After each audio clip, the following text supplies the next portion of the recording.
In 2015, Justin Trudeau declared Canada the world's first post-national state. Canadians who didn't understand what that meant clapped along with his declaration, believing it to be another one of the vacuous liberal platitudes they so deeply cherish. But those of us who did grasp the concept couldn't believe our ears. He was going to gut the Canadian identity, not the white Canadian identity, but a national character that people of all races originating from all corners of the world contributed to.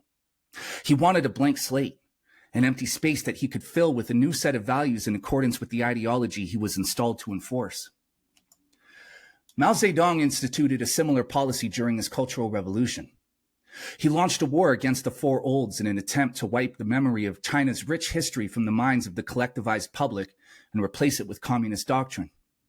Where Mao did this through terror and violence via his Red Guard, Trudeau did it through manipulating the natural human tendency for empathy and compassion via a massively expanded bureaucracy that controlled both academic and legacy media institutions. In the decade that followed, Canada accepted approximately 5 to 15 million new immigrants into a population of 30 to 40 million people, the vast majority of whom arrived from India. The sudden flood of immigrants served a variety of purposes, but chief among them, and the dirty secret none of us are allowed to openly discuss, was the corrosion of the Canadian identity. India alone is home to over 2,000 racial and ethnic groups, each with its own cultural characteristics that often clash with the others.